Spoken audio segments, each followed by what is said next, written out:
Hello everyone, आप सभी का HICS के प्लेटफॉर्म पर एक बार फिर से स्वागत है। मेरा नाम अश्विन सिंह राजपूत है और हम CSET के पार्ट 2 की वीडियो में हैं, जहां पर आज हम कंप्लीट करने वाले हैं ब्लड रिलेशन का टॉपिक।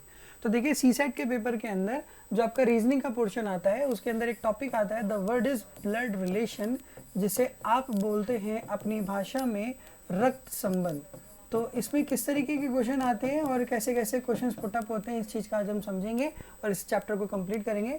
ब्लड रिलेशन किसी भी इंसान के अंदर तब वर्क करता है जहां पर आप आते हैं RH फैक्टर का वर्क करते हैं। RH फैक्टर आपकी बायोलॉजी की टर्म है, आपने इस चीज़ को समझा होगा। What is the meaning of blood relation? अगर मैं आपसे क्वेश्चंस पुटअप करूं, पहले इसका बेसिक पॉइंट समझते हैं। क्या मेरा आपसे ब्लड रिलेशन है? आपका आंसर होगा नहीं सर, नहीं है। तो फिर किसके साथ आपका ब्लड रिलेशन अगर मुझसे नहीं है? तो सबसे पहला क्वेश्चन आता है, what is blood relation? Blood relation क्या है? क्या मेरा आपके साथ ब्लड रिलेशन है? क्या आपके पड़ोसी का आपके साथ ब्लड रिलेशन? आपका जवाब होगा नहीं है सर। तो किसके साथ होता है फिर हमारा ब्लड रिलेशन भाई? तो ब्लड रिलेशन उनके साथ होता है जिनके साथ हमारे क्रोमोसोम्स मैच करते हैं।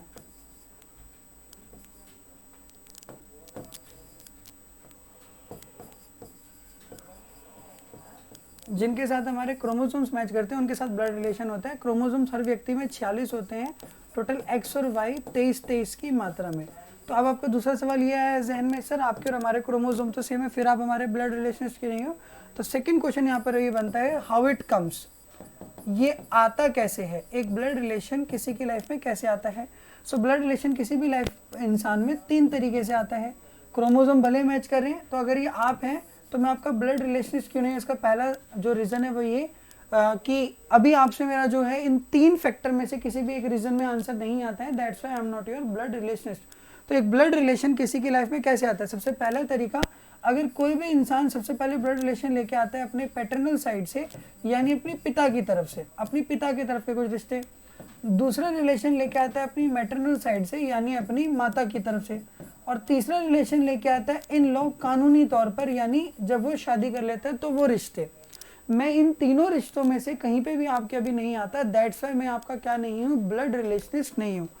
ओके जी, अब यहाँ पर ये सवाल उठता है, सर ठीक है, डन, वी हैव अंडरस्टैंड कि ब्लड रिलेशन 3 तरीके से आ रहा है एंड इसमें से अभी एक भी जगह हमारी इंगेजमेंट जो है नहीं है, that's why we are not blood रिलेशनिस्ट।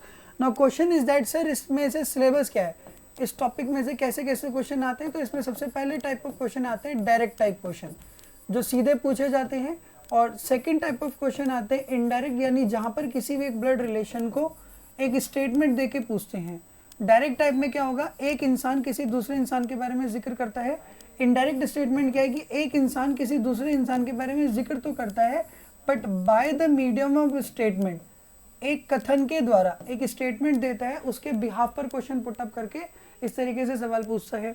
Sir इनको सॉल्व करने का हमारे पास तरीका क्या होता है? तो सबसे पहले हमें इसके लिए समझना पड़ता है कि एक फैमिली चार्ट, हम सबसे पहले एक फैमिली चार्ट ड्रॉ करना सीखेंगे और फैमिली चार्ट ड्रॉ करने के बाद हम इसके अंदर पढ़ेंगे कि एक इंसान का दूसरे इंसान से कैसे रिलेशन है, कैसे उसे मेंटेन करना है, कैसे उसको डिटेन करना है। किसी भी क्वेश्चन के अंदर अगर कोई इन्फॉर्मेशन दी गई है तो उस इन्फॉर्मेशन से रिलेटेड डायग्राम कैसे बनाना है एंड देन उसे एग्जीक्यूट कैसे करना है, ठीक है। तो फैमिली चार्ट में भी मैं आपको सारे रिश्ते बताऊंगा, A to Z, जितने भी आपके रिश्ते हैं A to Z सारे के सारे रिश्तों का हम जिक्र करेंगे। और फैमिली चार्ट बनाने के लिए हम इस्तेमाल करते हैं जिस मेथड को, that is called Venn diagram. तो हम वेन डायग्राम के थ्रू डायग्राम्स को रिप्रेजेंट करेंगे। अब वेन डायग्राम मैं आपको कुछ तरीके बताऊंगा। जनरली क्वेश्चन कुछ देखो ऐसे दिया जाता है, हम वेन डायग्राम कैसे ड्रॉ करते हैं, जो हमसे गलती हो जाती है। सपोज ये आप हो, तो आपसे ऊपर आपके परदादा, तो जनरली बच्चा ना डायग्राम ऐसे बनाता है, आपसे ऊपर आपके परदादा, फिर मैंने बोला परदादा का इकलौता बेटा, तो बच्चा नीचे बना देता है इसका बेटा, और उसकी बेटी उसके नीचे ऐसे बना देता है। आपका आंसर गलत आ जाता है जनरली। यहाँ पर डायग्राम सही ड्रॉ करने के बाद भी बुक ऐसे डायग्राम ड्रॉ करती है, ड्यू टू विच आपके 90% आंसर्स गलत हो जाते हैं। आपको लगेगा ये आपके बगल में, ये आपका भाई और ये आपकी सपोज पोती होगी, और आंसर गलत है। आंसर इज बुआ, आंसर इस क्वेश्चन का बुआ है, फिर भी आपसे गलती हो गई इन्फॉर्मेशन देने के बाद भी, क्योंकि डायग्राम की जो रिप्रेजेंटेशन आपने करी, उस रिप्रेजेंटेशन के अंदर जो बीच के ऑप्शन थे वो आपने स्केप कर दिए, छोड़ दिए। और उन्हें स्केप करने की वजह से जब एग्जामिनर ने आपसे टू द पॉइंट क्वेश्चन पूछा तो उन पॉइंट्स को आप मिस कर गए, जिसकी वजह से आपका आंसर गलत रह गया। अब इस चीज़ को जब हम आगे समझते हैं तो देखिए, मैं आपको कुछ वेन डायग्राम ड्रॉ करना सिखाऊंगा। तो जब हम वेन डायग्राम ड्रॉ करना सीखेंगे तो मैं कुछ हथियारों का इस्तेमाल करूंगा जिसे मैं सिंबल्स बोलता हूँ। मैं सिंबल्स का इस्तेमाल करूंगा और इसका इस्तेमाल पूरे के पूरे चैप्टर में आगे होगा। जब भी मैं एक रिश्ते को रिप्रेजेंट करूंगा तो मैं इन दिए गए सिंबल्स का यूज करूंगा। आइए इन सिंबल्स को समझते हैं। तो कहीं पे भी हम चाचा, मामा, ताऊ, फूफा, बुआ, अंकल, नानी, नाना नहीं लिखते, हम सीधे डायग्राम बनाते हैं। तो वो डायग्राम कौन कौन से उन्हें मैं ड्रॉ कर रहा हूँ एक बार समझिए, एंड देन उनका इस्तेमाल करना है। तो जब भी मैं किसी सर्कल के ऊपर प्लस लगाऊंगा, चाहे वो कोई भी व्यक्ति हो, वो रिप्रेजेंट करेगा मेल को, चाहे वो चाचा, मामा, ताऊ, फूफा, बुआ, अंकल, नाना कोई भी हो, मेल इज मेल, बात खत्म। सर्कल के ऊपर अगर माइनस लगाऊंगा तो ये रिप्रेजेंट करेगा किसी भी फीमेल को यानी महिला को, चाची, मामी, ताई, बुई, फूफी, आंटी, नानी कुछ भी हो, खत्म। जो भी एरो ऊपर की तरफ जाएंगे तो मैं कुछ सिंबल्स का यूज कर रहा हूँ, थोड़ा गौर फरमाना। ये मैंने लिखा इसके साथ +1 जनरेशन अबव, तो ये आपसे एक पीढ़ी ऊपर, 1 जनरेशन अबव, आपसे एक पीढ़ी ऊपर की बात करेंगे। जो भी एरो नीचे की तरफ जाएंगे ये प्रेजेंट करेंगे -1 जनरेशन, आपसे एक जनरेशन बिलो यानी आपसे एक पीढ़ी नीचे की बात करेंगे। और जो भी एरो इधर उधर जाएंगे अगल बगल में वो किसको रिप्रेजेंट करेंगे, 0 मैंने लिखा, this will represent your same generation, ये आपके समान पीढ़ी को जिक्र करेंगे यानी आपके भाई बहन।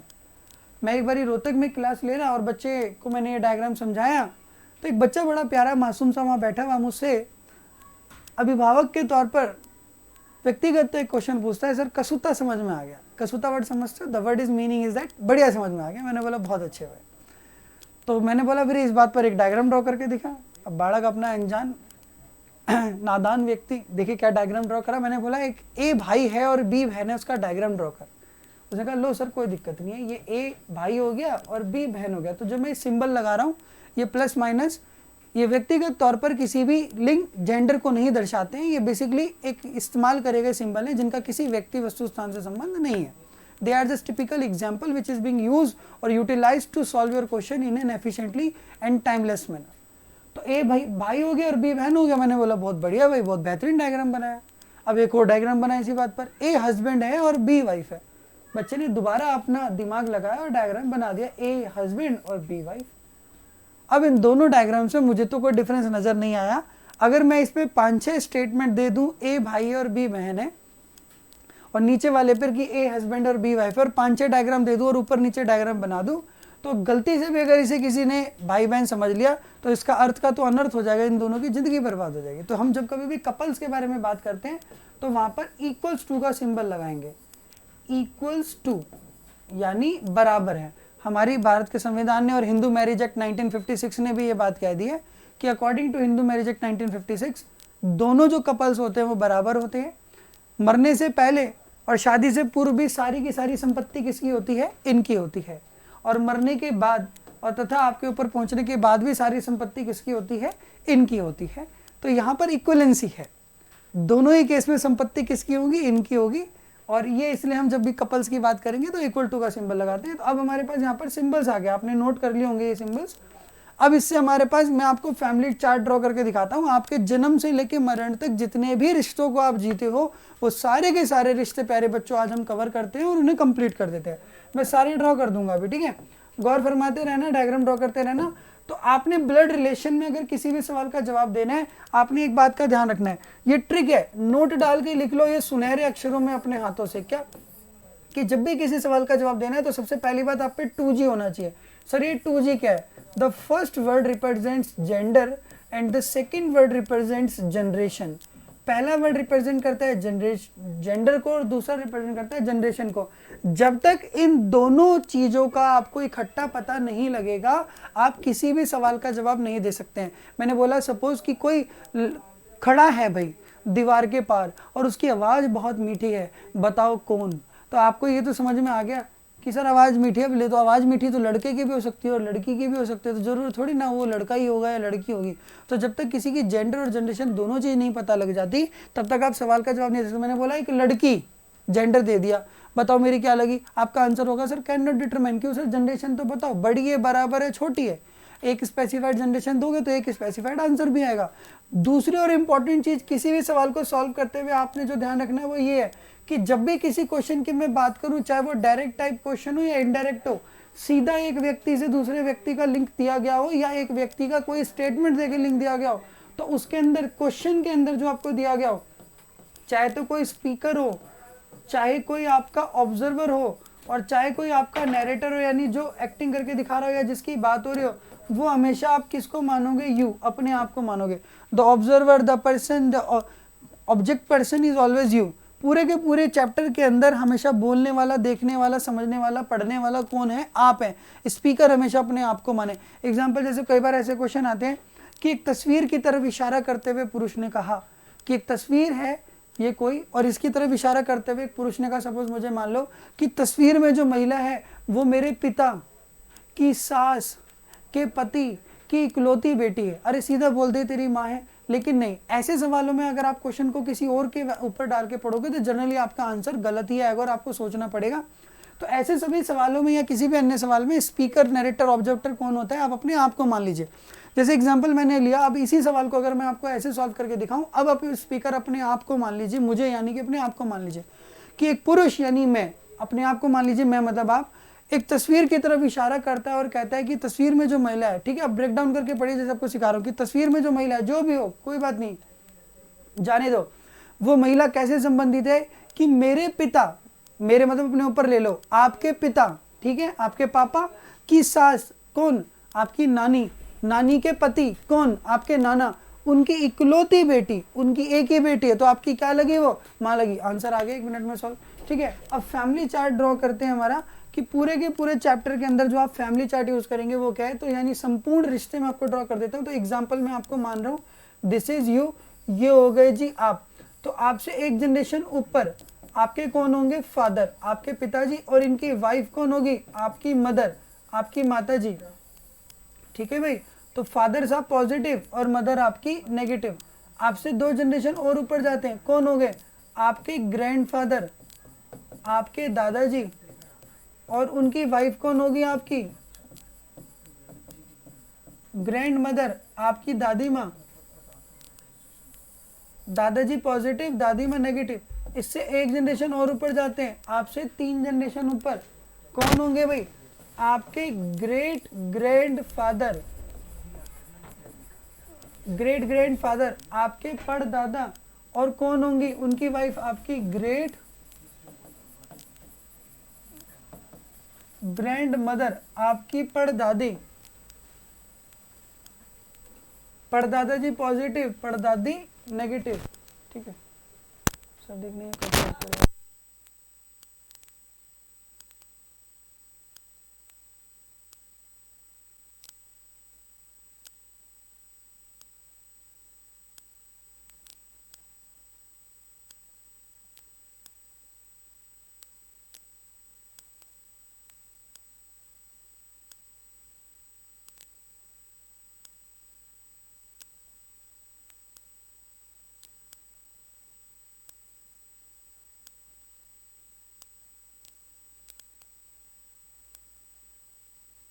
अब आपको दिख रहा होगा प्यारे बच्चों ये, तो आपसे ऊपर आपके पापा और आपकी मम्मी एक जनरेशन, उससे एक जनरेशन और ऊपर यानी 2 जनरेशन और आपके दादा और दादी जी, उससे एक जनरेशन और ऊपर आपके परदादा और आपकी परदादी। तो आपसे बड़े लोगों की बात होगी, आपकी सेम जनरेशन में 0, यहाँ पर कौन होंगे? आपके भाई, आपका ब्रदर और आपकी सिस्टर, आपकी बहन। दादाजी पॉजिटिव, सॉरी आपका भाई पॉजिटिव और आपकी बहन नेगेटिव। मेल और फीमेल के बेस पर हम इसे डायग्राम ड्रॉ करें। आपसे एक जनरेशन नीचे आपका कौन होगा? सन, और आपकी कौन होगी? डॉटर, आपका बेटा और आपकी बेटी। आपका सन आपका बेटा और डॉटर आपकी बेटी। बेटा जिससे शादी करेगा वो आपकी क्या लगेगी? डॉटर इन लॉ, कानूनी तौर पर बेटी जैसी यानी पुत्र वधू। और बेटी जिससे शादी करेगी, इनका हस्बैंड आपका क्या लगेगा? सन इन लॉ, ठीक है। ये हो गया। इससे नीचे एक डायग्राम और जाते हैं, इससे एक जनरेशन ऑन नीचे, -2 जनरेशन आपका हो जाएगा ग्रैंडसन। ग्रैंडसन मतलब आपका पोता पॉजिटिव, और उससे नीचे होगा आपकी ग्रैंड डॉटर, इसको क्या बोलते हो? आपकी पोती, ठीक है भाई। इससे नीचे और कितना जाओगे? गोलगप्पे कितने खाओगे? रहने तो, धरती खाली करो, वैसे भी बहुत भीड़ हो रही है। डन। तो यहाँ पर ये जो पार्ट है हमारा, ये हो गया आपसे ऊपर की जनरेशन, आपके बगल वाली जनरेशन और आपसे नीचे की जनरेशन। अब क्वेश्चन ये पुटअप होता है कि अब जब यहाँ पर आप बात कर रहे हैं तो आपकी सेम जनरेशन में आपकी वाइफ का भी जिक्र आएगा, मैं आगे कुछ ऐसे रिश्ते भी आपको इसमें ड्रॉ करके बता दूंगा जिनका एक से ज़्यादा मीनिंग है, ठीक है। तो आपकी सेम जनरेशन में आपकी जिससे शादी हो गई, ठीक है भाई, अब आपकी लाइफ में वकील साहब की एंट्री हो गई, ये हो गई आपकी वाइफ यानी आपकी पत्नी। और अगर आप एक फीमेल है तो ये आपके पूरे हस्बैंड की फैमिली, जिसे आप अपनी हरियाणी भाषा में कहते हो कुड़बा, ये आपके फैमिली का पूरा कुड़बा। तो आपसे वाइफ से एक जनरेशन ऊपर इनके भी होंगे प्यारे से फादर, प्यारे कहूँगा भाई मैं इनको क्योंकि प्यारे होते हैं ससुराल वाले, और इनकी होंगी प्यारी सी मदर, फादर साहब पॉजिटिव मदर नेगेटिव, ठीक भाई। तो ये जेंडर के अकॉर्डिंग मैंने प्लस माइनस लगाया। यहाँ मैंने वर्ड लिखा इन लॉ, कानूनी रिश्ता है ना, क्योंकि दोनों में कानून के हिसाब से रिश्ता हुआ है। सुना है कहीं पे हम लोग डेट होते हैं, जब शादी होती है, अगर तुम्हारी जॉब लगेगी कहीं पे, अगर तुम बाहर विदेश में घूमने जाओगे तो सबसे पहले मैरिज सर्टिफिकेट चेक होता है at the time of highlights. लेकिन हम जिद्दी होते हैं, ये ऐसे ऐसे कर ली शादी हो गई। सुना है कभी किसी की शादी हो गई और उसको छोड़ना होता है तो बोलते जा अपने घर, हम नाराज हो गए, हम तेरे से बात नहीं करते। क्या देना पड़ता है? डाइवोर्स। और कहाँ जाना पड़ता है उसके लिए? कोर्ट में। दैट्स वाई ये दोनों में कानूनी रिश्ता है, कानून के अनुसार ये रिश्ता एस्टेब्लिश करा गया है। दो अज्ञात अननोन प्राणी जिनका विषय वस्तु से कोई संबंध नहीं, एकदम से एक नए कानूनी रिश्ते के तौर पर एक दूसरे से जुड़ते हैं। तो इनको आप प्यार से क्या कहेंगे? इसलिए फादर इन लॉ, जो ये वर्ड बना है ना इंग्लिश में, फादर इन लॉ, कानून के अनुसार पिता जैसे, क्योंकि आपके पापा के बराबर है, क्योंकि इनके पापा तो आपके भी इनडायरेक्टली पापा। तो ये क्या लगे? फादर इन लॉ, ससुर जी। ये क्या लगी? मदर इन लॉ, कानून के अनुसार माँ जैसी, दैट इज सासू माँ, ठीक है। अभी कुछ बच्चों के मन में लड्डू फूट रहा है, आगे आगे और पढ़ते हैं, ठीक है भाई। दो जनरेशन ऊपर इनके कौन हो जाएंगे? आपकी वाइफ के होंगे ग्रैंड फादर और इनकी होगी ग्रैंड मदर, ठीक है भाई। ये मैंने G.F लिखा है, इसका मतलब ग्रैंड फादर है। कुछ बच्चे इसे गर्लफ्रेंड ना समझे, कई बार ऐसा हो जाता है, एक बार डिस्टर्ब हो गया था इस चीज़ से एक बालक, ये मैंने इसलिए पूरा वर्ड लिखा ग्रैंड फादर। स्पेस की कमी की वजह से मैं आधा लिख रहा हूँ, ग्रैंड फादर और ग्रैंड मदर। तो इसे आप क्या बोलेंगे? ग्रैंड फादर इन लॉ, दादा ससुर, ग्रैंड मदर इन लॉ, दादी सास। आपकी वाइफ की सेम जनरेशन में इनका भी होगा प्यारा सा भाई, ब्रदर, और इनकी भी होगी प्यारी सी सिस्टर यानी बहन, भाई पॉजिटिव सिस्टर नेगेटिव। आप इन्हें क्या बोलेंगे? ब्रदर इन लॉ, कानूनी तौर पर भाई जैसा, साले साहब। और इन्हें क्या बोलोगे? Sister in law. दोबारा सुने, क्या बोलेंगे इन्हें आप? सिस्टर इन लॉ, कानूनी तौर पर बहन जैसी। दोबारा सुने इस डेफिनेशन को, जिनके मन में लड्डू फूट रहा था, कानूनी तौर पर बहन जैसी, दैट इज साली साहिबा। हाँ, कुछ डेफिनेशन आपकी यहाँ गलत हो गई जो व्यक्तिगत तौर पर देसी लैंग्वेज में चलती हैं। कानूनी तौर पर बहन जैसी यानी सिस्टर इन लॉ। आपकी वाइफ से एक जनरेशन नीचे क्या होंगे? चिल्ड्रन, भाई पड़ोसियों के थोड़े, ये तो आपके ही हैं। डन। तो ये सारी की सारी प्रोगेनी हो गई आपकी। इन रिश्तों में बहुत से ऐसे रिश्ते कुछ बचे रह गए जो कि बहुत प्यारे होते हैं, जो आपके बहुत दुलारे होते हैं, आपका 24 घंटे बिल्कुल खिदमत में रहते हैं। अब उन रिश्तों की जिक्र कर देता हूँ आपके लिए जिनका एक से ज़्यादा मीनिंग हो। जैसे एग्जाम्पल मैंने वर्ड बोला नेफ्यू, भतीजा भी है, भांजा भी है। दिक्कत वाली बात, किसको कैसे मानूं? नीस, हिंदी वाले के लिए आसान है, भतीजे भी भांजी, किस मूवमेंट किसको मानना है? तो उसके लिए इसका एग्जांपल लेता हूं। तो मैं जनरली अपने बढ़ाए गए चैप्टर में एक काल्पनिक पात्र का एग्जांपल लेता हूं। I will take the word name as Manju. मैंने किसी मंजू का नाम ले लिया। तो मैं जितने भी सवाल बनाऊंगा सारे उन्हीं पे डेडिकेट करूंगा। अगर आप में से किसी का ऐसा हो तो मैं पहली माफ़ी चाहता हूँ। इस चैप्टर में इस्तेमाल करेंगे सभी पात्र काल्पनिक है जिनका किसी व्यक्ति वस्तु स्थान से संबंध नहीं है, ठीक है। तो अब कुछ ऐसे रिलेशन ले लेते हैं जिनका मीनिंग एक से ज़्यादा है। तो उनको समझने के लिए पहले एक स्टेटमेंट समझना वर्ड जरूरी है। इस पूरे चैप्टर में एक बड़ा भयंकर वर्ड इस्तेमाल होता है, खतरनाक, ओनली वर्ड, जिसका मीनिंग होता है केवल, एकमात्र, सिर्फ। अगर आप इसे इंग्लिश के अनुसार देखें तो ये एक ऐसा वर्ड है जो कहीं पर रिस्ट्रिक्शन को रिप्रेजेंट करता है कि केवल यही चीज ही देखनी है। अच्छा कट गया, ओके, आ जा भाई तो नीचे, ओके। केवल वर्ड, एकमात्र, सिर्फ। देखिए मैं इससे एक शब्द लिखता हूँ। सपोज ये कोई लड़की है, इस लड़की का नाम है मंजू, और मैंने इसके लिए एक वर्ड लिखा शी इज द, इंग्लिश नहीं आती, कहीं गलती हो तो बता देना भाई, ठीक है, ठीक कर लेना खुद। She is the only daughter of their parents, कि जो मंजू है वो अपने माता पिता की एकमात्र बेटी है। हिंदी वालों के लिए भी लिख दूं, एकमात्र बेटी है। हाँ, मन में लड्डू फूट रहा होगा, रिश्ता हो जाए, ऐसा कुछ नहीं है, आगे देखो, एकमात्र बेटी है। अब बच्चे से सवाल पूछा गया, मंजू के बारे में स्टेटमेंट देगी कि मंजू जो है अपने माता पिता की एकमात्र बेटी है। तो आपसे पहला सवाल ये, इस स्टेटमेंट को पढ़ने के बाद अगर मैं आपसे पूछूं क्या मंजू का कोई भाई होगा, क्या मंजू की कोई बहन होगी, तो आप मुझे इसका क्या जवाब देंगे?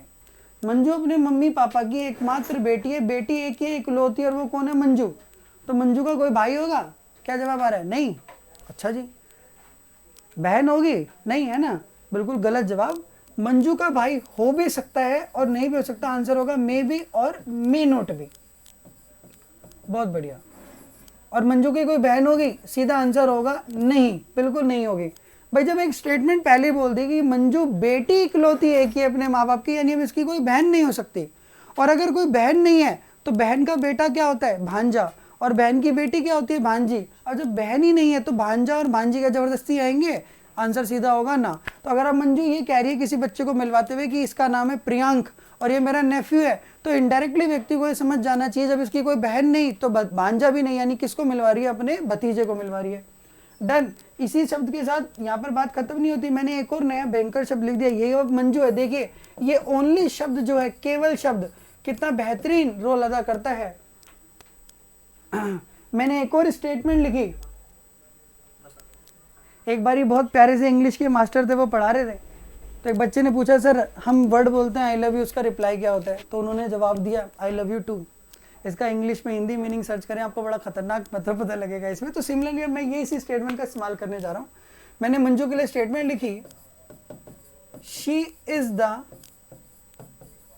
Only ward of their parents, कि मंजू अपने माता पिता की एकमात्र संतान है, एकमात्र संतान है। अब आपसे सवाल ये पूछा जाता है कि अब बताओ मंजू का कोई भाई होगा, यानी आपके साले साहब, या मंजू की कोई बहन होगी? कानून के अनुसार बहन जैसी, यानी साली साहिबा जी। अब आपका जवाब आ रहा होगा सर नो, नहीं होगी, बिल्कुल नहीं होगी। अब मंजू अपने मम्मी पापा की संतान ही है, क्या इकलौती है, ना इसका भाई हो सकता है ना बहन हो सकती। अब जब ना भाई है ना बहन है तो भांजा और भतीजा भी जबरदस्ती नहीं होगा।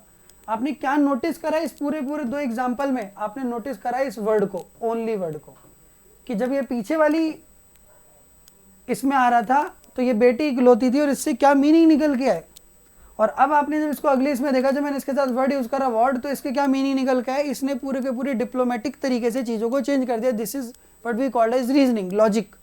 ठीक है, अब यहाँ पर इनका इस्तेमाल करते हुए कुछ आपको जो मैंने रिश्ते कराए थे ये सारे, अब हमारे पास कुछ ऐसे डिप्लोमेटिक रिश्ते हैं जिनका एक से ज़्यादा मीनिंग होता है, उनको समझा देता हूँ। अब आपको वो चीज़ समझ में आएंगी कि किस मोमेंट किसको क्या बोलना है। ठीक है, तो जनाब सबसे पहला जो आपके लिए वर्ड यूज़ होता है नेफ्यू, जो आप यूज़ करते हैं, द वर्ड इज़ नेफ्यू, जिसका मीनिंग होता है भांजा और जिसका मीनिंग होता है भतीजा। ठीक है, तो भांजा कौन होता है? बहन का बेटा। मैं इसके लिए कुछ सिंबल्स यूज़ कर रहा हूँ, आई होप आप इसे समझ पा रहे होंगे, क्योंकि आगे मैं जितने भी क्वेश्चन सॉल्व करूंगा उनके अंदर मैं सिंबल्स का यूज़ करूंगा, जिससे कि क्वेश्चन जल्दी अटेम्प्ट हो सके, इतना टाइम खराब नहीं करते हम लोग। ठीक है, भतीजा कौन होता है? भाई का बेटा। तो आपको समझ में आ गया। अगर आप अपने, मैं सपोज अपने लिए स्टेटमेंट बोलूं कि मैं अपने मम्मी पापा का इकलौता बेटा हूं, तो बेटा मैं ही हूं, मेरा भाई नहीं होगा, तो मेरा भतीजा जबरदस्ती हो जाएगा? बिल्कुल नहीं होगा। तो उस मोमेंट मेरा कौन होगा? बहन का बेटा, यानी मेरा भांजा। सेकेंड वर्ड इज नीस, एक ऐसा रिश्ता जिसके एक से ज़्यादा मीनिंग है। पहला मीनिंग होता है इसका भतीजी और दूसरा मीनिंग होता है इसका भांजी। ठीक है, भतीजी कौन होती है? भाई की बेटी। भांजी कौन होती है? बहन की बेटी। बहुत बढ़िया। एक और बड़ा प्यारा सा वर्ड है भाई जिसके एक से ज़्यादा मीनिंग होते हैं, द वर्ड इज अंकल। ये अंकल इकलौता ऐसा वर्ड है, इतना खतरनाक शब्द है, चाचा को भी अंकल, ताऊ को भी अंकल, मामा को भी अंकल, फूफा को भी अंकल, इसके एक से ज़्यादा मीनिंग है। तो अगर आप ये स्टेटमेंट बोल रहे हो my father is the only son of my grandfather, कि मेरे दादाजी मेरे पिता मेरे दादाजी के इकलौते बेटे हैं, तो आपके पापा आपके दादा के एक ही बेटे, इकलौते बेटे, उनका कोई भाई नहीं हो सकता, यानी चाचा ताऊ खत्म हो ही नहीं सकते। उस मोमेंट अंकल आप किसको कहेंगे? तो आपके पापा का भाई नहीं हो सकता, लेकिन बहन तो हो सकती है, तो वो आपकी क्या लगेगी? बुआ। और बुआ का हस्बैंड आपका क्या लगता है? पंजाबी में फुप्पड़, है ना, और हिंदी में अपनी में क्या बोलते हैं? फूफा। तो उसको भी इंग्लिश में क्या बोलोगे? फुप्पा को अंकल। तो अंकल का मीनिंग सबसे पहला समझने के लिए होता है चाचा या ताऊ, दूसरा मीनिंग होता है इसका समझने के लिए फूफा, कौन, आपके पापा की जो बहन है उनका हस्बैंड। एक और बड़ा प्यारा सा वर्ड है जिसके एक से ज्यादा मीनिंग है, द वर्ड इज आंट। चाची को भी, ताई को भी, मम्मी को भी, बुआ को भी, पुप्पी को भी यही बोलते हैं ना। Question is that what is the meaning of aunt, कहाँ पर क्या बोल रहे हैं। अब आपने बोला कि जो मेरी मम्मी है, मेरी माँ मेरे नाना की इकलौती बेटी है। अब बेटी इकलौती है तो आपकी मौसी तो होगी ही नहीं, अब तो मामा हो सकते हैं। तो मामा की वाइफ आपकी क्या लगेंगी, वहाँ हम एक स्पेसिफाइड वर्ड यूज़ करते हैं क्योंकि हमारी सोसाइटी जो है थोड़ी सी शब्दों में और किताबों में है, एक्चुअल में नहीं है, मेल डोमिनेंट बोला जाता है। लेकिन आज के प्रास्ताविक वर्ल्ड के अंदर ऐसा कुछ भी नहीं रहा है, सारी चीज़ें बिल्कुल अच्छे से आगे बढ़ चुकी हैं, विमेन एम्पावरमेंट बहुत अच्छे से तरीके पर है। 100 अधिकारियों में अगर सेलेक्ट होते हैं तो जिसमें से 70% हमारी महिलाएं होती है, कोई दिक्कत वाली चीज़ नहीं है। तो आंट का मीनिंग यहाँ पर क्या है, जनरली हमारे पढ़ने वाली टर्मिनोलॉजी के अंदर जब कभी हम माँ की तरफ के रिश्तों की बात करते हैं तो वहाँ पे वर्ड यूज़ करते हैं मैटरनल, मैत्रिक रिश्तों को रिप्रेजेंट करते हैं। तो मैटरनल वर्ड यूज़ अगर आप यूज करते हैं तो आप बोलेंगे मैटरनल आंट, तो क्या रिप्रेजेंट करेगा, आपकी मामी को रिप्रेजेंट करेगा। मैटरनल अंकल अगर आप बोलते हैं तो किसको रिप्रेजेंट करेगा, आपके मामा को रिप्रेजेंट करेगा, ठीक है। तो आंट का पहला मीनिंग होता है समझने के लिए चाची, और अगर इसका दूसरा मीनिंग होता है आपका समझने के लिए, अगर कोई चाची नहीं है यानी आपके जो पापा हैं वो आपके दादाजी के इकलौते बेटे हैं, उनका कोई जो है कोई भाई नहीं है, तो जब भाई नहीं तो चाची भी नहीं, तो आंट का दूसरा मीनिंग क्या है, आपकी बुआ, यानी आपके पापा की जो बहन होगी वो होंगी, ठीक है। नाउ द नेक्स्ट वर्ड जिसके एक से ज्यादा मीनिंग होते हैं, the word is brother in law. Brother in law कानूनी तौर पर भाई जैसा, इसके एक से ज्यादा मीनिंग है। देखिए कैसे, अगर कोई मेल कैंडिडेट यानी कोई पुरुष किसी को ब्रदर इन लॉ बोल रहा है तो उसका मीनिंग क्या होगा, तो 2 पैरामीटर है। अगर वो पुरुष शादीशुदा है तो ब्रदर इन लॉ यानी कानूनी तौर पर तू मेरा भाई है क्योंकि तू मेरी वाइफ का भाई है, तो पहले किसको बोलेगा, साले साहब को। दूसरा मीनिंग, लड़का कुंवारा है, शादी ही नहीं हुई, तब वो ब्रदर इन लॉ किसको बोलेगा, अपनी सिस्टर के हस्बैंड को यानी अपने जीजा को बोलेगा, तो जीजा का मीनिंग भी ब्रदर इन लॉ होता है। दूसरा, अगर कोई फीमेल, कोई महिला किसी को जो है ब्रदर इन लॉ बोले तो मीनिंग क्या होता है, सबसे पहले वो ब्रदर इन लॉ किसको बोलेगी, सबसे पहले ब्रदर इन लॉ बोलेगी। अब इस अपने डायग्राम में देखें, अगर ये आप हैं तो आपके हस्बैंड हो गए, तो हस्बैंड का जो भाई है वो आपका क्या लगेगा, कानूनी तौर पर भाई जैसा है। तो ये कहती है ना भाई, जब तक कानून है तब तक तू भाई है, जहाँ कानून टूटा वहाँ ठीक है। तो ये इसके लिए बड़ी दिक्कत है, ये जो इसकी वाइफ है इसका जो भाई है इसको क्या बोलेगा, ब्रदर इन लॉ। तो मेल के लिए बड़ी आसानी है, छोटा हो या बड़ा हो, brother in law is brother in law, साले साहब इज साले साहब, चाहे छोटे हो चाहे बड़े हो।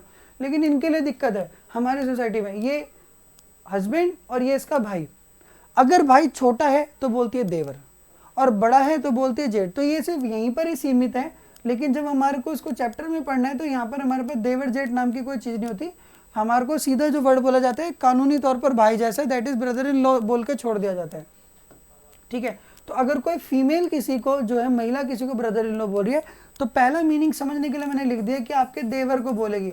देवर जेठ कोई वर्ड नहीं है, यानी अपने हस्बैंड का जो भाई होगा, चाहे वो डायरेक्ट रिलेटेड हो या इनडायरेक्ट रिलेटेड हो, चाहे चाचा मामा ताऊ का बेटा हो या उसका डायरेक्टली कोई भाई हो, ठीक है, उसका कोई सगा भाई हो, उसको क्या बोलेगी, ब्रदर इन लॉ। दूसरा मीनिंग ब्रदर इन लॉ का क्या है, अगर कोई फीमेल किसी को ब्रदर इन लॉ बोल रही है, अगर वो शादीशुदा है तो अपने देवर को बोलेगी, और अगर वो कुंवारी है, उसकी शादी ही नहीं हुई अभी तक, तो किसको बोलेगी, अपने सिस्टर के हस्बैंड को यानी अपने जीजा को बोलेगी, ठीक है। एक और एक प्यारा सा वर्ड है जिसके एक से ज्यादा मीनिंग होते हैं, the word is sister in law.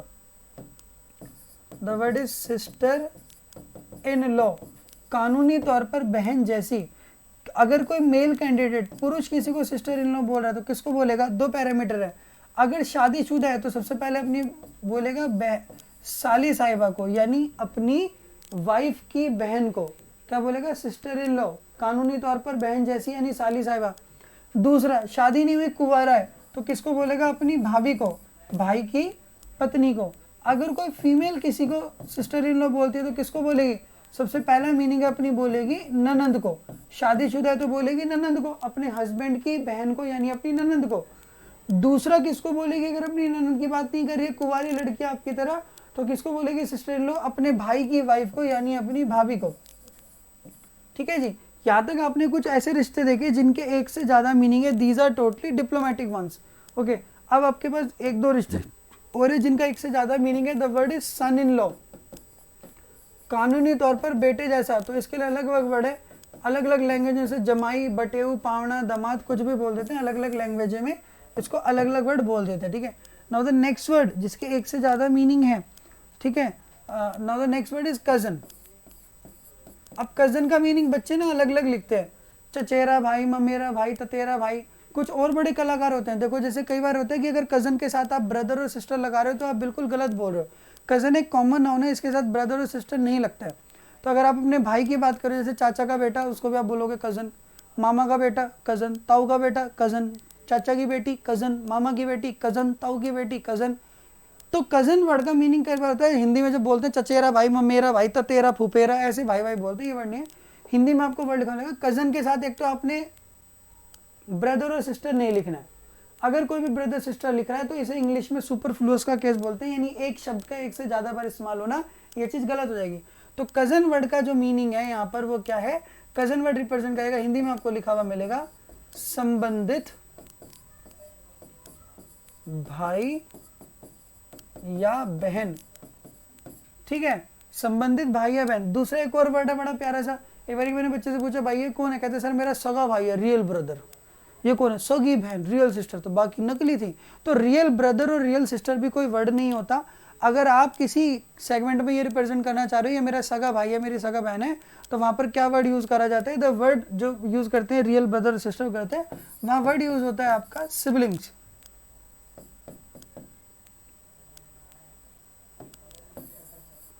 Word use is sibling. Hindi में आप इसको बोलते हैं सहोत्र, यानी एक ही माता पिता की संतान। सहोत्र, एक ही माता पिता की संतान। फिर एक यहाँ पर हमारे पास सेगमेंट आता है, एक बहुत अच्छा सा रिश्ता है। जैसे एग्जांपल मैं इसको ले लूँ, सपोज ये आप हो, दिस इज यू, और ये आपकी वाइफ है। ये आपके पापा को क्या बोलेगी, ब्रदर इन लॉ, पापा, ससुर जी, और आप इनके पापा को क्या बोलोगे, फादर इन लॉ, ससुर जी। सवाल ये उठता है ये दोनों एक दूसरे को क्या बोलेंगे, ये दोनों एक दूसरे को क्या बोलेंगे जी। तो यहाँ पर आपके मन में अलग अलग विचार आ रहे होंगे, चौधरी साहब, समधी, रिश्तेदार, है ना।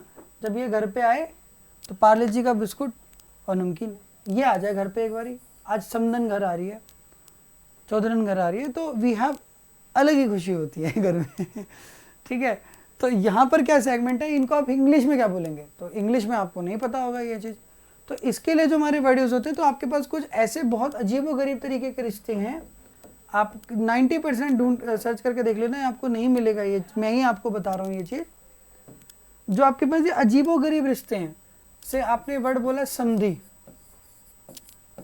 आपने वर्ड बोला समधन, आपने वर्ड बोला जैसे सलज। सलज वर्ड क्या होता है आपको समझाता हूँ।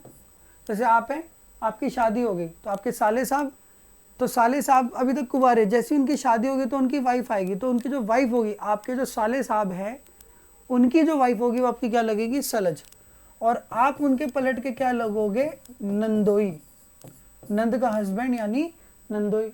अच्छा, आपकी कोई सिस्टर है, उसकी शादी हो जाती है, जब उसके घर जाते हो तो उसके जो सास ससुर होते हैं, आप उन्हें अपने हरियाणा में क्या बोलते हो, मौसा और मौसी। अरे मौसा मौसी तो मम्मी पापा के, मम्मी की तरफ के भाई बहन होते हैं, मम्मी की तरफ के जो बहन होती है मौसी, उनका हस्बैंड मौसा। तो यहाँ पर कैसे हो गया ये भी एक अजीबोगरीब तरीके का रिश्ता है। फिर इसके बाद कुछ हमारे पास, जैसे हमारी सिस्टर है, उसकी शादी हो गई, तो जो उसकी ननंद है, सिस्टर की ननंद,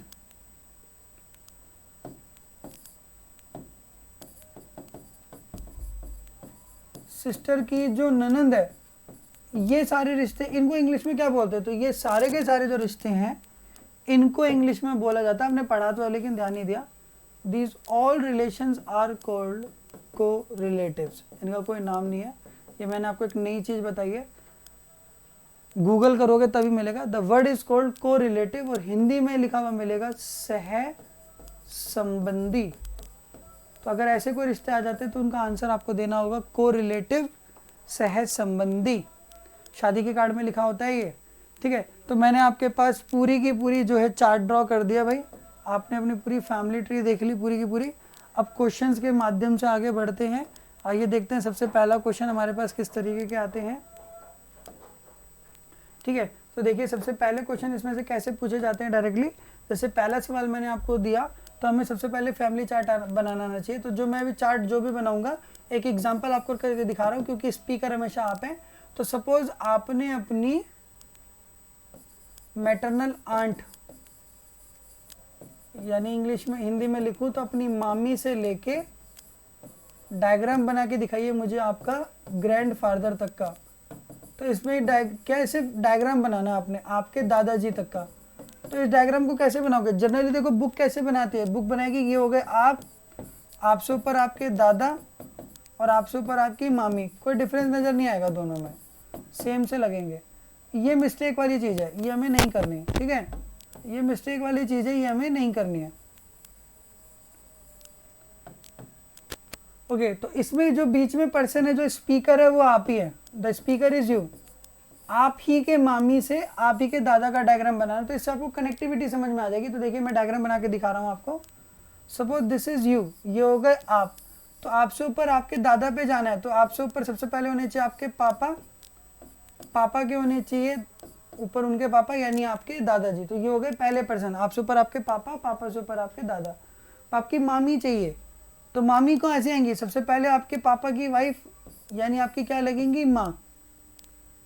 मम्मी का क्या होना चाहिए भाई, और जो मम्मी का भाई आपका क्या लगेगा मामा, और जो उसकी वाइफ होगी आपकी क्या लगेगी मामी। अब इसमें एक लेमैन को भी पता लग जाएगा इस डायग्राम में कि किसका जिक्र हो रहा है। आपसे ऊपर आपके पापा, पापा के पापा यानी आपके दादा, पापा उनकी वाइफ आपकी मम्मी या आपके मामा या आपकी मामी, ठीक है।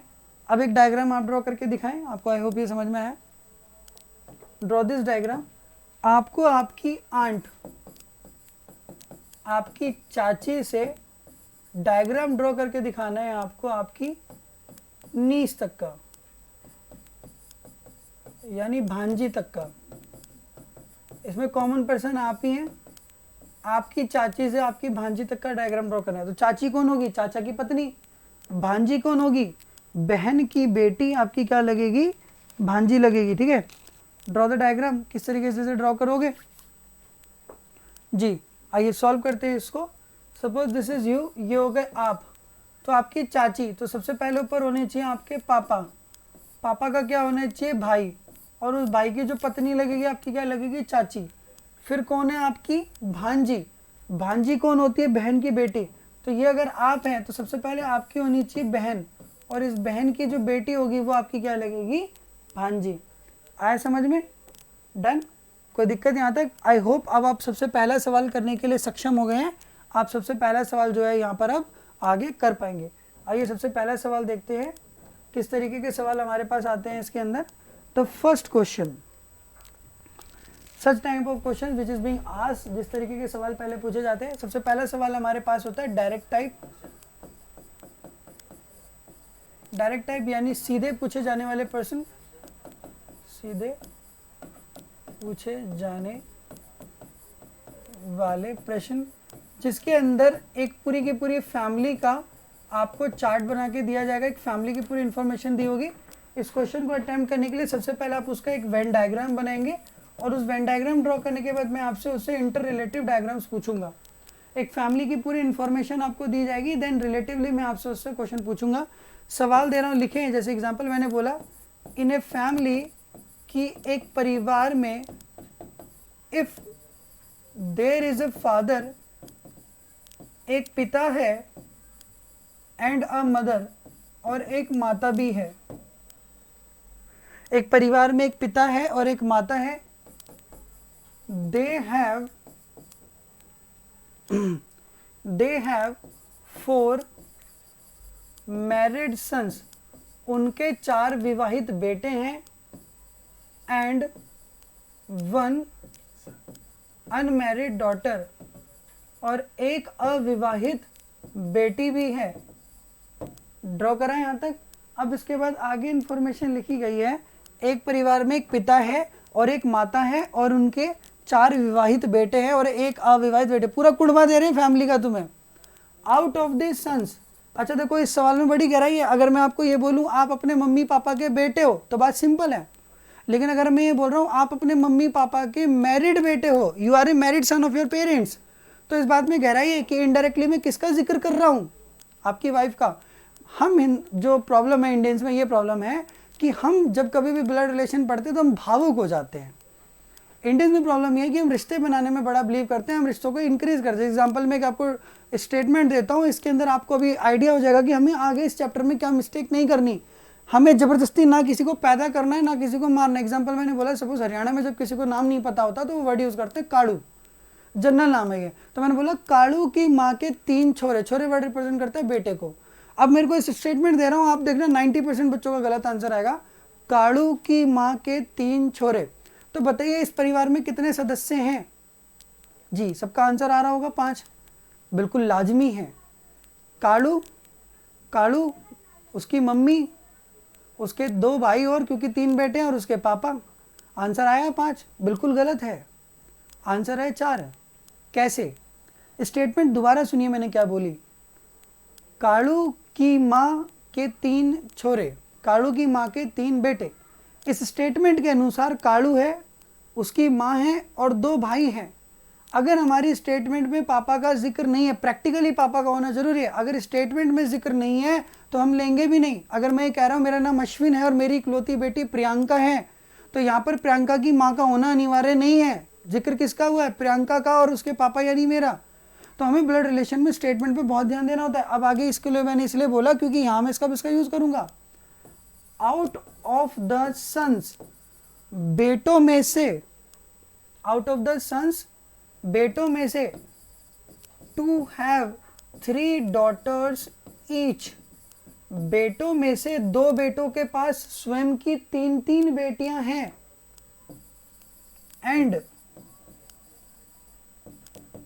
Remaining have only a son, और बाकी बच्चों के पास मात्र 1 बेटा है। बेटों में से 2 बेटों के पास खुद की 3 बेटियां हैं और बाकी बच्चों के पास सिर्फ 1 बेटा है। एग्जामिनर ने क्वेश्चन लिख के छोड़ दिया और कहा डायग्राम ड्रॉ करो। मैंने दिया तुम्हें 1 मिनट का टाइम और डायग्राम ड्रॉ करो इसका। ये रहा क्वेश्चन, दिया 1 मिनट का टाइम। जी, टाइम बीत गया, आइए इसका सॉल्यूशन करते हैं। 1 मिनट पूरा हो गया। क्वेश्चन का वेन डायग्राम अगर आप ड्रॉ करें तो किस हिसाब से बनना चाहिए? Take your time and make the diagram. जी तो सबसे पहले स्टेटमेंट ये थी कि एक परिवार में एक पिता है और एक माता है। ड्रॉ करा। इनके 4 बेटे हैं, तो ये पहला बेटा, ये दूसरा बेटा, ये तीसरा बेटा और ये चौथा बेटा, और इनकी एक अविवाहित बेटी भी है, ये हो गई बेटी। अगर आपने डायग्राम यहाँ छोड़ दिया तो आप गलत है, क्योंकि बेटों के लिए क्या बोला गया? दे हैव 4 मैरिड सन्स, बेटे विवाहित हैं। तो जिसने इनकी वाइफ नहीं ली उनका आंसर आएगा गलत। बेटों में से जो 4 बेटे हैं खुद क्या हैं? विवाहित हैं, चारों के चारों। अब आगे स्टेटमेंट दी गई थी, बेटों में से 2 बेटों के पास खुद की 3 बेटियां। तो मान लेता हूँ ये पहला बेटा है, इसकी भी 3 बेटियां हैं, ये दूसरा बेटा है, इसकी भी 3 बेटियां हैं, और बाकी के पास मात्र क्या क्या है? 1 बेटा है। This is the family tree. ये हो गया आपका फैमिली चार्ट, पूरी की पूरी फैमिली का चार्ट। अब इसका आंसर अगर देना है तो कैसे देंगे?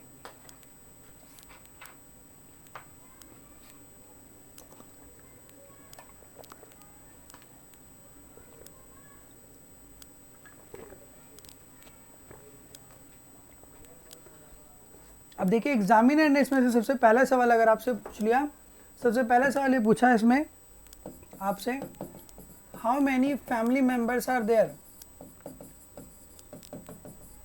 इस परिवार में कुल सदस्यों की संख्या कितनी है? सवाल देखते समझ गए होगे। गलत उसी का आएगा जिसने वाइफ को नहीं लिया। देखो डायग्राम, काउंट करो फटाफट। जी बिल्कुल सही जवाब आएगा आपका, जल्दी काउंट करो। 1 2 3 4 5 6 7 8 9 10 11 और 3 14 और 3 17 18 और 1 19। टोटल सदस्य कितने हैं? तो अगर ये सवाल पूछ लिया जाए कि इस फैमिली में टोटल मेंबर्स कितने हैं, गलत उनका आएगा जिन्होंने वाइफ को नहीं लिया। So the correct answer for this question is 19। Second सवाल अगर मैं आपसे इसके अंदर पूछ लूं, how many married females are there? इस परिवार में महिलाओं, विवाहित महिलाओं की संख्या कितनी है? विवाहित लड़कियां कितनी हैं? आपका आंसर आएगा बेटा गलत उसी का आएगा, 4 ये रही और एक ऊपर वाली 5, जिसने वाइफ को नहीं लिया। So the correct answer for this question is 5। Done. Third question, how many bachelors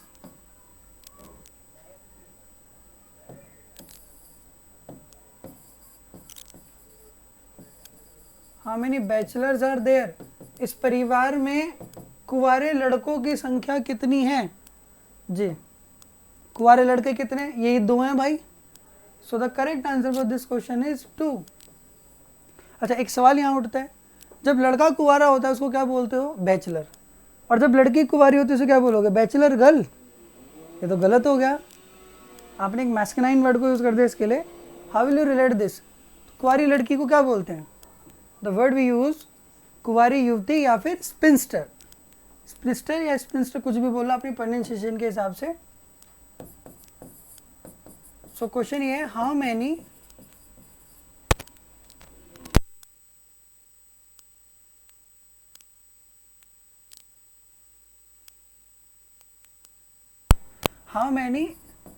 sphincter are there, इस परिवार में कुंवारी लड़कियां, कुंवारी युवती कितनी हैं? तो आप जब इसका आंसर इसमें पीछे देखेंगे तो 3 और 3 6, और एक इनकी बुआ हो रहे भाई जिसने शादी नहीं करी, भाई कपिल की बुआ की तरह ही है, ये भी कुंवारी बैठी है अभी किसी राजकुमार के इंतजार में। सो एक ये हो गई, टोटल कितने हो गए? 7, टोटल आ गई 7। आई गेस आप इस सवाल से अंदाजा लगा पाए होंगे कि आपको डायग्राम ड्रॉ करके डायग्राम कैसे, क्वेश्चन के आंसर कैसे देने। एक सवाल और कराऊंगा आपको इसी तरीके का, वहां पर अभी क्या था, एक फैमिली थी, फैमिली का चार्ट दिया। अब मैं आपको एक पर्सन का दूसरे पर्सन से लिंक करते हुए स्टेटमेंट दूंगा, देन आप डायग्राम ड्रॉ करेंगे और फिर उससे आपसे क्वेश्चन पुटअप करे जाएंगे, और ज़्यादातर आपके ऐसे ही सवाल आते हैं। ठीक है, आइए दूसरा सवाल करते हैं। पहले बच्चों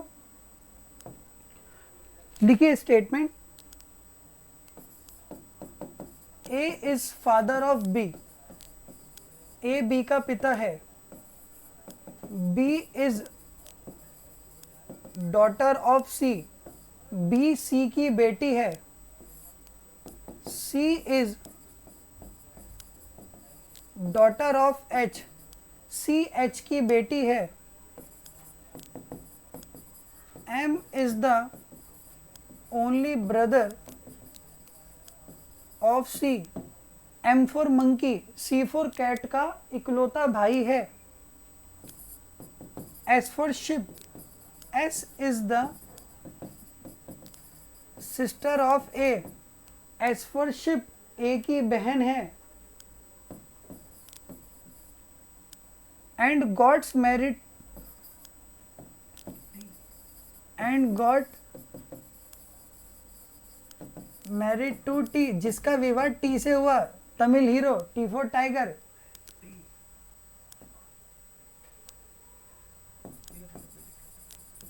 दे हैव 2 ट्विंस, उनके 2 जुड़वा बच्चे हुए। अभी जुड़वा में बड़ी खतरनाक दिक्कत होती है लोगों को। अगर मैं ट्विन वर्ड बोल रहा हूँ तो बोलेंगे सर जुड़वा का मतलब तो है कि एक साथ पैदा हुए होंगे। भाई लॉजिकली समझो, बायोलॉजी की क्यों बुरी गत कर रहे हो। अगर मेरी बहन मेरी जुड़वा हो सकती है कभी। ट्विन का मीनिंग यही होता है कि दोनों का जेंडर सेम। जुड़वा मूवी देखिए, सलमान खान था जिसमें दोनों सेम जेंडर के होने चाहिए। क्या मेरी बहन मेरी जैसे जुड़वा होगी, उसकी दाढ़ी होगी, मूछें होंगी मेरी तरह? नहीं होगी। तो वो होता है अगर एक सेम टाइम पर जो बच्चे जन्म लेते हैं उनको जो ट्विन वर्ड वो हम अपनी देसी लैंग्वेज में बोल देते हैं कि जुड़वा है, 2 इकट्ठे हो सकते, जोड़े नहीं हो सकते। प्रोगेनिकल वर्ड में 2 प्रोगेनी वर्ड बोला जाता है, तो वो ट्विन वर्ड गलत यूज करते हैं हम। ट्विन वर्ड का मीनिंग है जो हूबहू शक्ल में, फीचर्स में, फिजिकल अपीयरेंस में एक दूसरे के बिल्कुल सिमिलर हो। They have 2 twins, both are male, उनके 2 जुड़वा बच्चे हुए जिनका नाम है यू और वी। आगे स्टेटमेंट दी गई, X and Y are the parents of T. X और वाई क्या है? टी के माता पिता है। अब इनका जेंडर नहीं पता लग रहा है, एक्स क्या है और वाई क्या है, अभी आगे पता लगेगा। सब्र रखो, सब्र के साथ आदमी को सब प्राप्त होता है। आगे लिखा गया, x is the grand mother of you. X जो है वो यू की दादी है। अच्छा इसे नीचे ले आऊं, ऊपर चला गया, ये बढ़िया जुगाड़ है। Done. X is the grand mother of you, x जो है यू की दादी है। चलो डायग्राम ड्रॉ करके दिखाओ पहले इसका। डायग्राम ड्रॉ करके दिखाओ।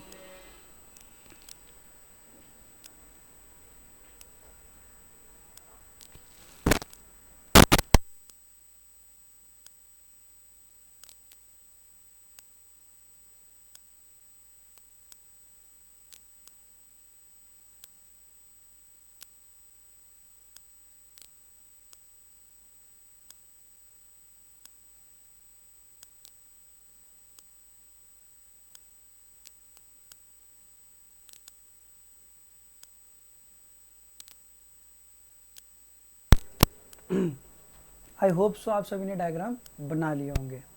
आइए इसका टैली करते हैं।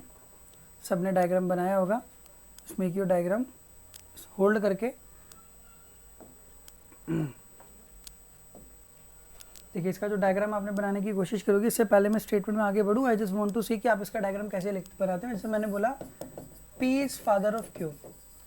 इससे पहले मैं आगे बोलूँ, इसका डायग्राम बताना। P जो है Q का फादर है, P जो है Q का फादर है। एक बच्चा ये और एक बच्चा ये। अभी कैटेगराइजेशन हो जाएगी आप में से कितने सिविलियंस हैं और कितने आप में से सेलेक्टेड ऑफिसर होने वाले हैं। लॉजिकल थिंकिंग कितनों की स्ट्रांग है इस डायग्राम से अभी आपको पता लग जाएगा। कुछ व्यक्ति ऐसे बोलते हैं जिनको जितना बोला जाए उतना समझते हैं, और कुछ ऐसे होते हैं जो अपना दिमाग यूज़ करते हैं, मस्तिष्क, ब्रेन। P Q का पापा है। पहला डायग्राम सही है कि दूसरा डायग्राम सही है जी? अपने अपने दिमाग में सोच ले। बहुत अच्छे, मैं इसका जवाब देता हूँ अब। According to the statement P जो है पिता है, तो इसके बारे में पता लग गया। किसका? Q का। Q का भी कुछ नहीं पता लगा कि ये बेटा है बेटी है, इसका हमें जेंडर डिफाइन नहीं हुआ। साइंस का भी लॉ ये कहता है कि हमेशा एनर्जी या कोई भी सोर्स हायर कंसंट्रेशन से लोअर कंसंट्रेशन की तरफ मूव करेगा, उच्च दाब से निम्न दाब की तरफ। एग्जाम्पल, अगर आपका कोई बेहतरीन टीचर है, कोई प्यारी आपको प्राणी पढ़ा रहा है, तो हमेशा आप उससे तभी तो पढ़ेंगे ना जब उसमें आपसे ज़्यादा नॉलेज होगी। तो हमेशा कोई भी सोर्स जो होता है वो हायर से लोअर की तरफ मूव करता है। तो अगर हम इस स्टेटमेंट में देखें तो जिन बच्चों ने ये डायग्राम सोचा है वो बिल्कुल गलत है। P पिता है, तो ये तो हमें पता ही लग गया, पापा है, पिताजी है।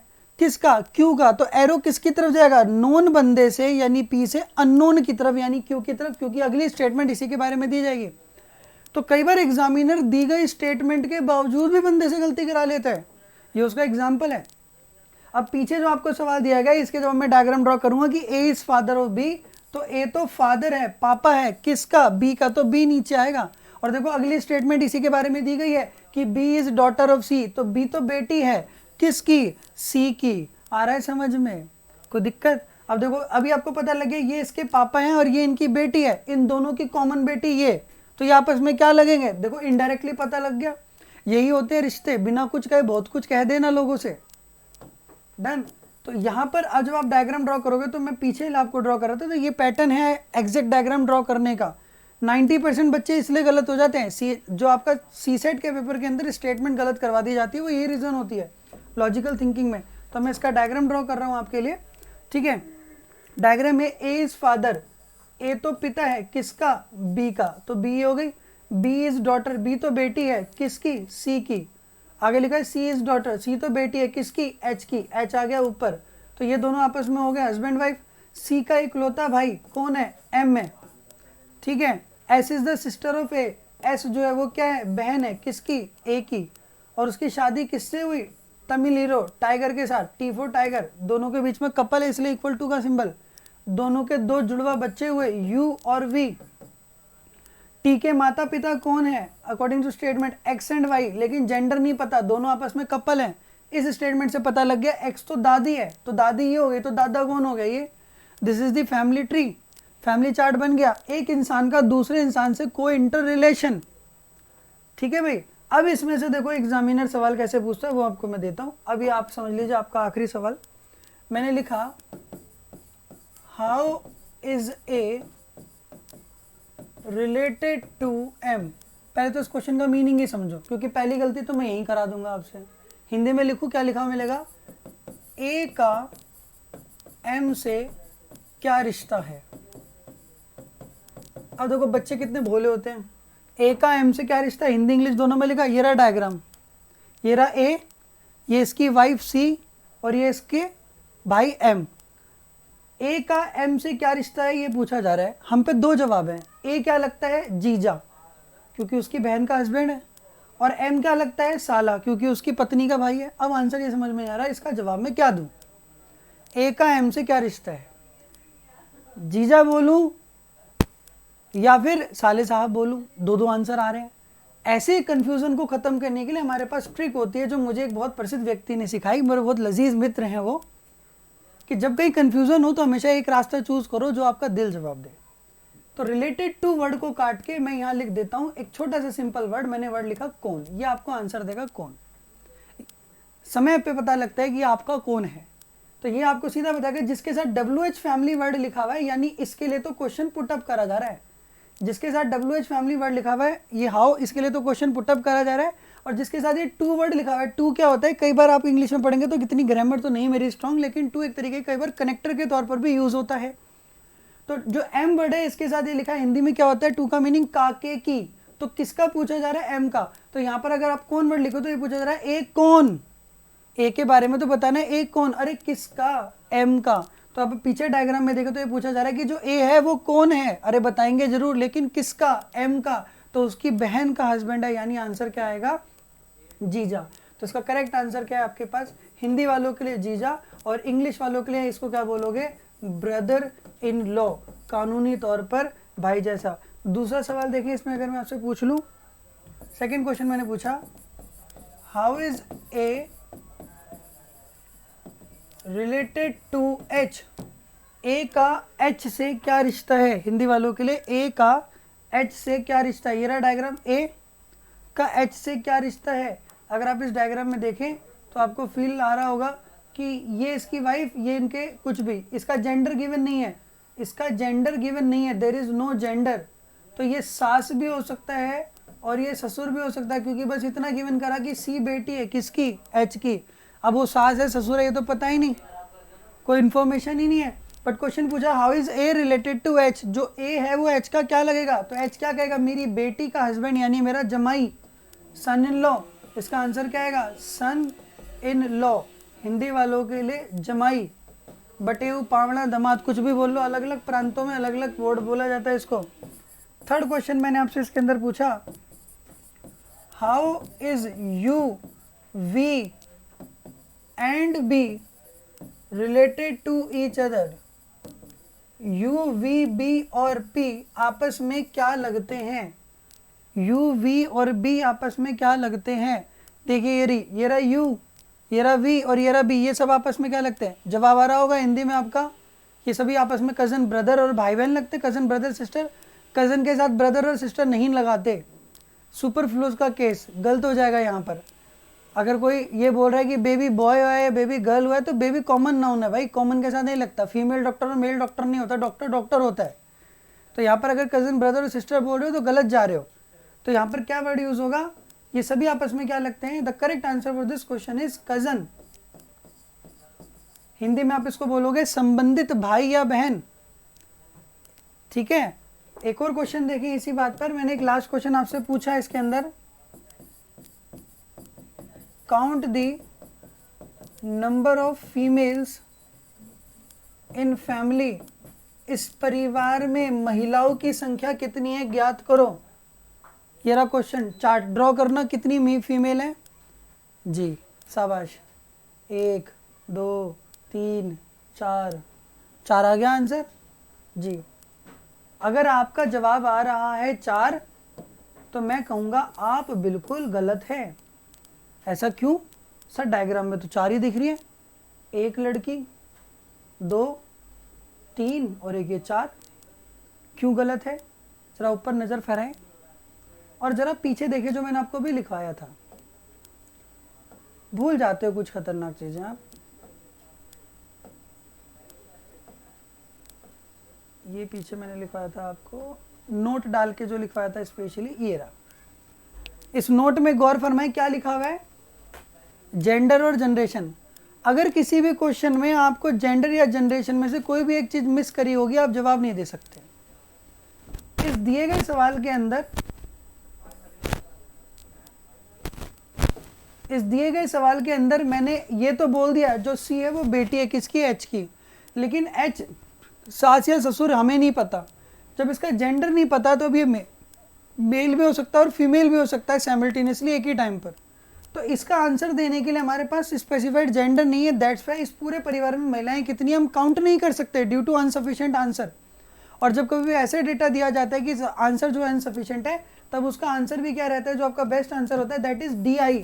और DI वर्ड किसको रिप्रेजेंट कर रहा है, डेटा इनएडिक्वेट, हिंदी में दिए गए आंकड़े अपर्याप्त हैं।